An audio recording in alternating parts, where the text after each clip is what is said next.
Item 131, missile suspension released. Item 132, launch enclosure open.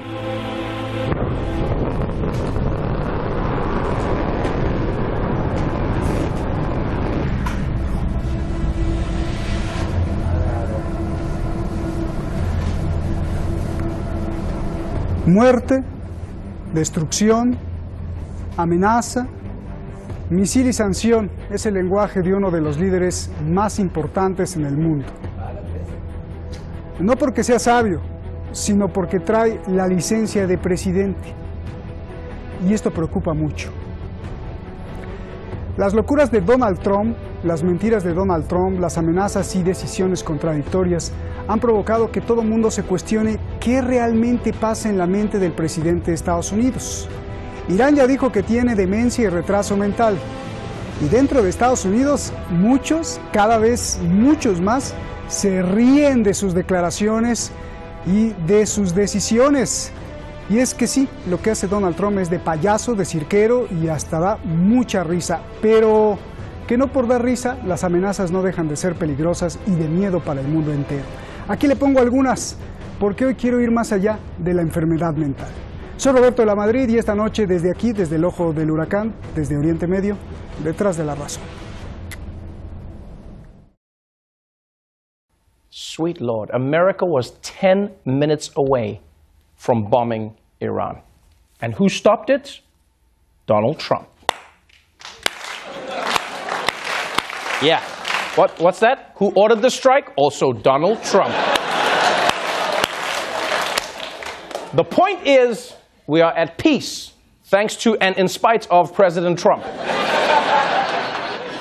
And can we just take a second to acknowledge how often this happens? Trump takes us all to the brink of a crisis, and then he's the one that pulls us back at the last second. Sometimes it feels like there are two different Trumps making these decisions.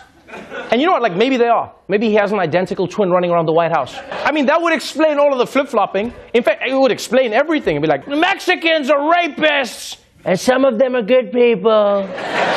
I'm gonna release my tax returns. No, I'm not. Let's make Iran great again. Does that make sense? Make Iran great again. Wait, what? Make Iran great again? So in 48 hours, Trump went from threatening Iran to pitching a MAGA franchise in Tehran?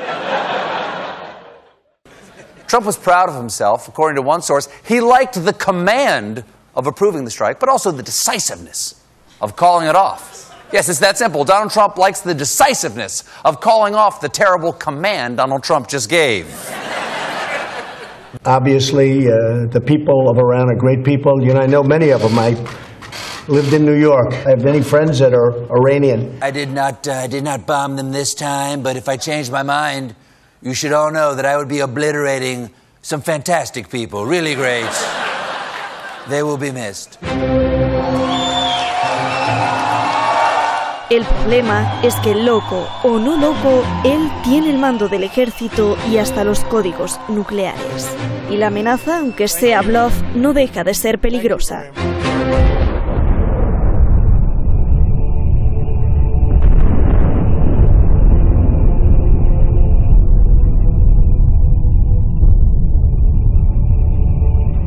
I'm not looking for war.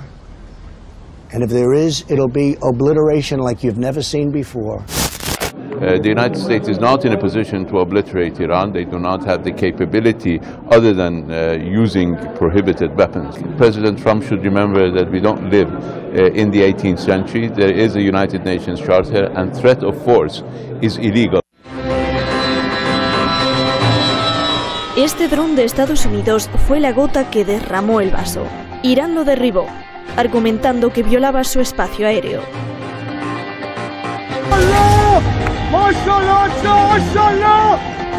Unfortunately, that drone was unarmed. There was no man in it, and it was over international waters, clearly over international waters. Habló Rusia y le dijo: Donald Trump, te equivocas. Tu dron violó el espacio iraní. Y refrendó que Irán es el aliado de Moscú. Иран был и остается нашим союзником и партнером, с которым мы последовательно развиваем отношения как в двухстороннем плане, так и в многосторонних форматах. China también intenta ayudar.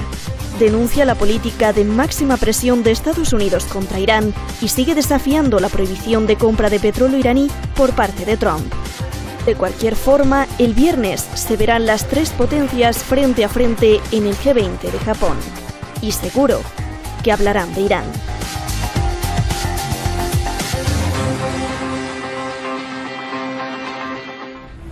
Pues ya está ahí, el documento, son los hechos que dan risa y también dan miedo.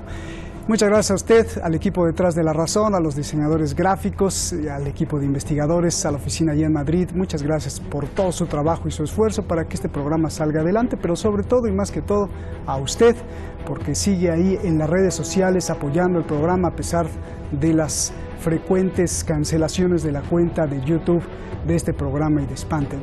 Vamos directamente con nuestros invitados, ya los tenemos ahí en el video wall. Adrián Celaya, presidente de CAI Center, Durango, muchas gracias, gracias por estar con nosotros, un gran analista sin duda, sobre todo las cuestiones de números económicas y cómo se mueven las cosas allá en Europa y en el mundo entero. Juan Antonio Aguilar, periodista, un periodista muy valioso, siempre con sus apuntes. Gracias, Juan Antonio, por estar aquí. Buenas noches a los dos aquí en Teherán. Comienzo contigo, Juan Antonio. A ver, Donald Trump dice que una sola bala contra un militar de Estados Unidos, contra una base o barco de Estados Unidos, Irán será obliterado, es decir, borrado. Yo te pregunto, ¿Donald Trump está mintiendo? No, estas son las fanfarronadas típicas a las que nos tiene acostumbrados. Yo creo que, siento cierto, y yo lo creo así, que Donald Trump es una persona muy pintoresca, que tiene una cabeza muy mal amueblada, que además yo creo que no le funciona muy bien, pero también es cierto otra cosa, es decir, lleva 3 años de presidente de los Estados Unidos y salvo aquella payasada que hizo en Siria, no ha iniciado ninguna guerra. Esto hay que tenerlo en cuenta. Con lo cual los peligros de Donald Trump son relativos. A mí me resulta mucho más peligroso esa banda de psicópatas que tiene a su alrededor, los John Bolton, los Pompeo, los Pence, que son del grupo de los conservadores del Estado profundo, de lo que llamaba Trump el pantano. No miente, pero yo creo que los intereses de Trump, que como buen empresario, van por otro lado, y no es el de meterse en una guerra. Y ha tenido una oportunidad de oro ahora mismo para hacerlo, y sea por miedo, por prudencia, por ver que entramos en un año electoral y que eso le podía perjudicar, el caso es que no lo ha hecho. Yo creo que hay otros factores, que ahora hablaremos seguramente, que son los que realmente Trump busca. En un momento dado, yo creo que si alguien hace un análisis del perfil psicológico del personaje, yo creo que la diplomacia iraní lo que tendría que buscar es una conversación discreta directamente con él, porque si no es con él directamente, lo que va a tratar es con auténticos psicópatas, belicistas y halcones. Bien. Adrián, Donald Trump canceló el ataque a Irán 10 minutos antes. Tú que eres experto en la economía, algunos dicen que canceló el ataque porque tan solo el ver la crisis con el dron elevó 6% el precio del petróleo. Con un ataque a Irán se hubiera ido a las nubes el precio y eso no conviene a la economía de Estados Unidos ni del mundo y sobre todo no conviene a su campaña para la reelección. Otros dicen que quien paró el ataque fue el poder de Irán. Es decir, Israel, Arabia Saudí y los aliados llamaron a Trump y le dijeron no porque tememos una lluvia de misiles. ¿Qué me dices, Adrián? Bueno, es difícil saber qué es lo que pasó exactamente por la mente de Trump en esos minutos y tampoco tenemos por qué creer la versión que el propio Donald Trump ha dado, de que el ataque se inició a instancia suya y se canceló a instancia suya. Trump es un escenificador, sí creo que se le puede calificar como mentiroso, casi podríamos decir que es mentiroso patológico, pero no solo por instinto, sino como táctica. Es un escenificador permanente. Yo creo que las contradicciones en la política exterior de las presidencias norteamericanas son algo constante en los últimos años, también antes de Donald Trump. Con Donald Trump se ha hecho mucho más evidente y se ha escenificado de forma mucho más directa y mucho más, si se quiere, ridícula. Pero en el fondo lo que late detrás de esto es una potencia que ha sido hegemónica, como Estados Unidos, que ha tenido la hegemonía mundial, y que ahora está dejando de serlo. Y esto genera unas tensiones internas constantes entre determinadas fuerzas que quieren acomodarse a la nueva situación, otras que no aceptan esa nueva situación y que quieren reaccionar agresivamente, y con unas dudas internas en los propios poderes fácticos y en las distintas fuerzas políticas sobre cómo reaccionar ante un contexto externo y también interno que se les está yendo de las manos. Bien. A ver, quiero ir a la profundidad, Juan Antonio. Como periodista, tú como investigador, ¿qué es lo que hueles? ¿A qué se deben los cambios tan bruscos, las contradicciones de Donald Trump? ¿Es posible que tenga demencia o, ya te lo pregunté, quiero aquí plantearte una hipótesis? ¿No se te hace muy extraño que pareciera que nos pusieron un presidente para todos los días estar preocupados, tener show, todos los días es noticia, todos los días el mundo el mundo entero está distraído con Donald Trump, sus amenazas, sus mentiras, sus contradicciones? ¿No es sospechoso esto?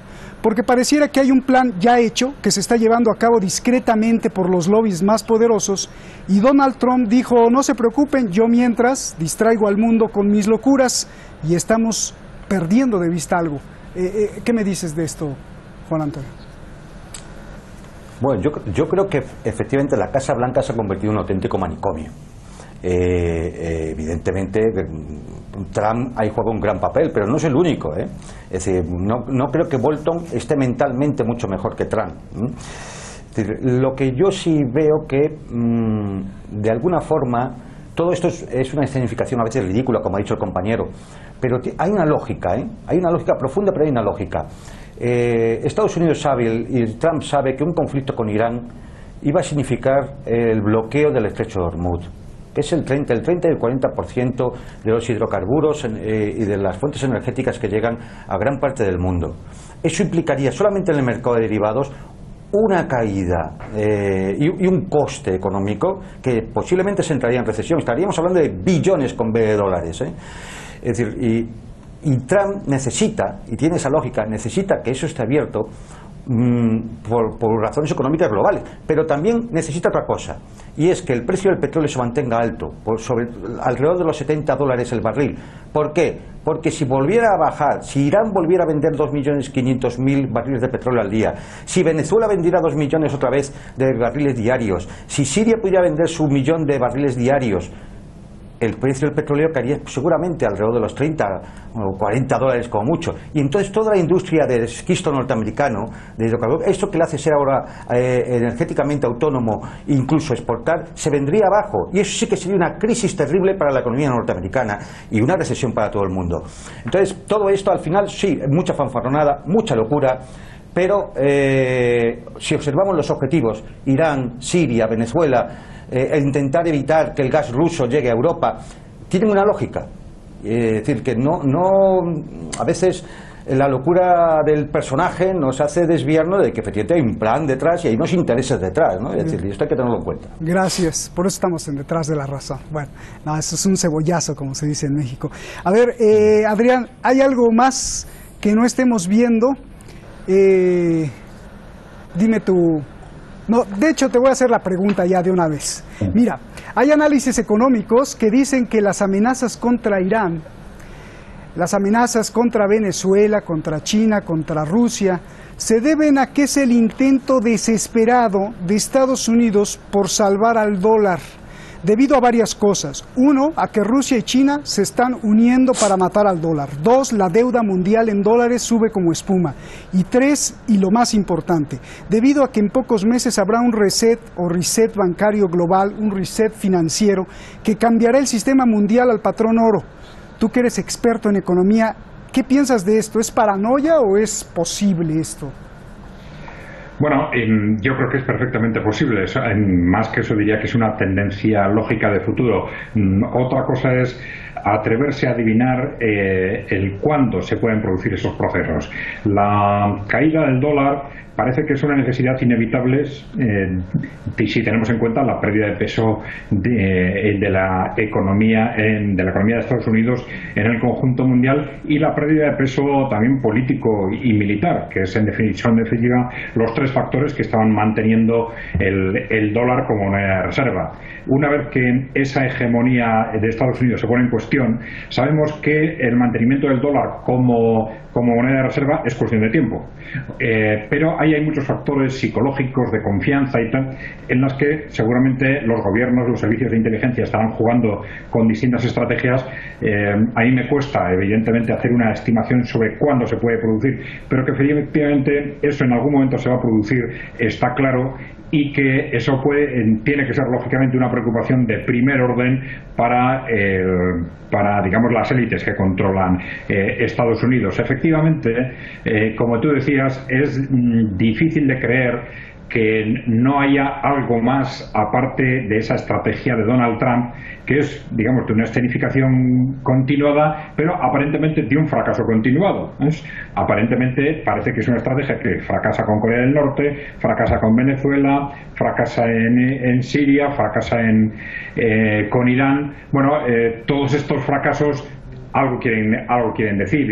Donald Trump está manteniendo esa estrategia. Cuesta pensar que, digamos, las élites que controlan Estados Unidos estén tranquilas ante ese continuado fracaso. O bien Donald Trump efectivamente está de forma muy extraña y muy indirecta, como dicen algunos, luchando en el fondo para desactivar ese estado profundo, o bien es una estrategia, digamos, como vosotros decíais, de distracción, mientras que, y esto sería algo más terrorífico, se está intentando dar tiempo a las Fuerzas Armadas norteamericanas para recuperar una ventaja estratégica que han perdido fundamentalmente frente a Rusia. En este momento Estados Unidos no es capaz de ir a un enfrentamiento directo ni contra Rusia, ni contra China, ni contra sus aliados, porque ha perdido la ventaja estratégica y la ventaja tecnológica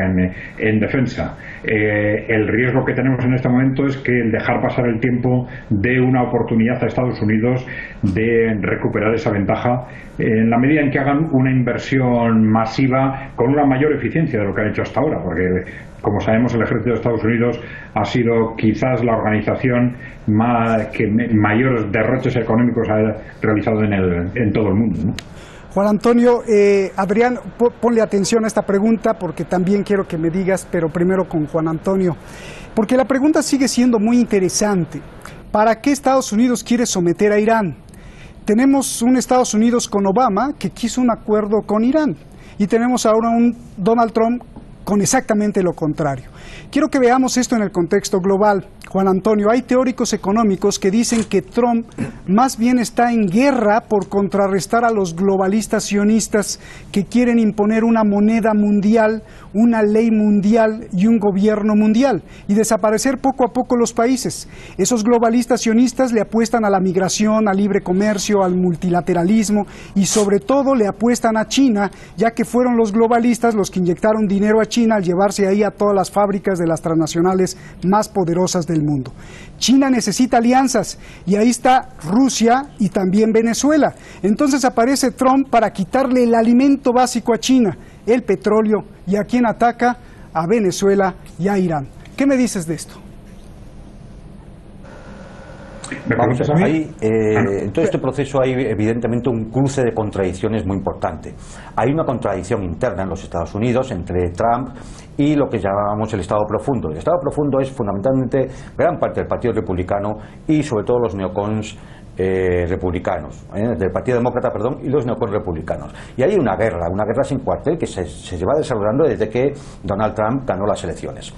Pero sobre esa contradicción se superponen además ahora las contradicciones geopolíticas. Unas son globales, que es efectivamente esa competencia de Estados Unidos histórica con las potencias emergentes para que le pueden desafiar en su hegemonía, China, Rusia. Y luego hay problemas de fractura geopolítica en zonas que son muy sensibles, como por ejemplo Oriente Medio. Y ahí en Oriente Medio, Irán es el pivote geográfico, haciendo destacar aquellas palabras de Harold Mackinder. Es decir, pues en esa región Irán es el pivote geográfico, porque es el control de las zonas de paso, es el control del flujo de las fuentes energéticas. Es ahora mismo un nodo fundamental en el desarrollo de la ruta de la seda. Ojo, por ejemplo, al dato, 23 de mayo, visita del ministro de Exteriores iraní a Pakistán para establecer la conexión de los puertos de Chabahar y Bandar. Ahí está detrás China. Es decir, antes de llegar a eso, ha tenido que haber un acuerdo con China. Es decir, por lo tanto, hay una lucha global que evidentemente se expresa de unas determinadas formas y con unas determinadas contradicciones en unas zonas del mundo y de forma distinta en otras. Hay un problema aquí se superpone el tema famoso de la seguridad de Israel, donde los sectores sionistas en Estados Unidos son implacables. Aquí se superpone lo que ya hemos comentado de la preponderancia del dólar como moneda de intercambio internacional, que es lo que permite a Estados Unidos financiar su déficit, que si no es impagable. Es decir, hay una superposición de planos de carácter geopolítico y de política internacional y económicos que hacen que todo esto sea muy complejo. Bien. Ahora bien, es evidente que da la sensación de que todo esto va de victoria en victoria hasta la derrota final, ¿no? Yo creo que la Casa Blanca ha adoptado una estrategia en la cual le va a ser muy difícil sobrevivir a tantas contradicciones. A ver, lo que me tenías que decir, Adrián, porque puede ser que sean judíos sionistas, globalistas contra judíos sionistas nacionalistas, ¿no? Es decir, por un lado los Soros y los Rothschild y por el otro lado los Rockefeller y los Donald Trump. A ver. Es evidente que Donald Trump ha jugado, a alimentar esta versión desde su propia candidatura presidencial y que una buena parte del voto que consiguió en las elecciones se debían a esta imagen. La cuestión es por qué, una vez que es elegido presidente, esta imagen no se mantiene de forma nítida, y menos en su política internacional. Es decir, es como si Donald Trump estuviese jugando a la vez a las dos bandas, porque efectivamente, como mi compañero ha dicho, Trump puede mantener, está intentando mantener en ocasiones una imagen, digamos, pacifista, vamos a decir, frente a los halcones que le rodean, pero él nombró a estos halcones, y no es que haya sido una sorpresa el que esas personas aparezcan después como halcones, sino que en el momento en que Donald Trump les nombra era algo perfectamente sabido, que eran neoconservadores agresivos y que parecía prácticamente una declaración de guerra simplemente el hecho de nombrarlos. Es como si Donald Trump estuviese, dentro de esa táctica suya de escenificación, estuviese a la vez intentando jugar permanentemente a dos bandas. Por un lado, intentando llevarse bien con, digamos, esas élites, digamos, de la oligarquía financiera o sus aliados en Oriente Medio, que son fundamentalmente el gobierno de Israel o el gobierno de Arabia Saudita, y por el otro lado, a la vez, aunque parezca contradictorio, intentando mantener esa imagen, digamos, de antiélite que se la debe a una buena parte de su electorado y a los sectores de los servicios de inteligencia o incluso de los militares que le apoyaron precisamente por eso, porque había desarrollado una crítica muy agresiva frente al continuo intervencionismo de Estados Unidos en el exterior. Por otro lado, eso es la conclusión un poco confusa que sacamos de su práctica en política internacional. Por otro lado, yo sí quiero compartir esta impresión de mi compañero, que es muy importante apuntar a los hechos, independientemente de las escenificaciones. Y efectivamente, cuando intentamos valorar lo que es la presidencia de Donald Trump, hay que tener en cuenta que, a pesar de esa permanente agresividad verbal, los hechos son que en 3 años todavía no ha invadido ningún país, cosa que desde luego no era algo habitual en sus predecesores. Entonces, esto es algo tremendamente importante, porque es muy posible que si la elegida hubiera sido Hillary Clinton, hubiéramos tenido casi de forma inmediata una conflagración mundial, ¿no? ¿Qué va a pasar mañana, Adrián, en el G20? Se van a ver las caras Xi Jinping, Donald Trump, Putin, y sin duda van a hablar de Irán. 10 segundos porque ya nos vamos. Un adelanto. En principio, salvo grandes sorpresas, va a continuar la escenificación. Y Donald Trump ha salido de situaciones comprometidas de este tipo con un nuevo conflicto. Y lo hizo hace muy poco en Venezuela y probablemente lo volverá a hacer ahora en Irán a través de un nuevo conflicto, sea con Corea del Norte o con China, pues quizás en 1 o 2 semanas después del G20. Ya me lanzó a Japón antes de llegar a Japón. Gracias, nos vemos. Buenas noches, gracias a los dos, excelente, excelente como siempre, ellos nos traen el conocimiento y nosotros reflexionamos. Y yo me pregunto, ¿por qué si las potencias se acusan de todo, de ser un peligro para la humanidad, para su propio pueblo, de ser asesino, violador de derechos, potencia nuclear, ratero, desestabilizador? Porque si se acusan de todo, yo no entiendo cómo llegan al G20 y se dan de abrazos, se sonríen, se dan la mano. De verdad no tendría sentido, a menos que los pueblos del mundo sean los ingenuos y en las grandes esferas allá arriba acepten que la política solo es el maquillaje para tapar que el poder económico es el único que gobierna el mundo. Lo demás, sonrisas y bravuconadas, son solamente para lo político. ¿Será así? Buenas noches.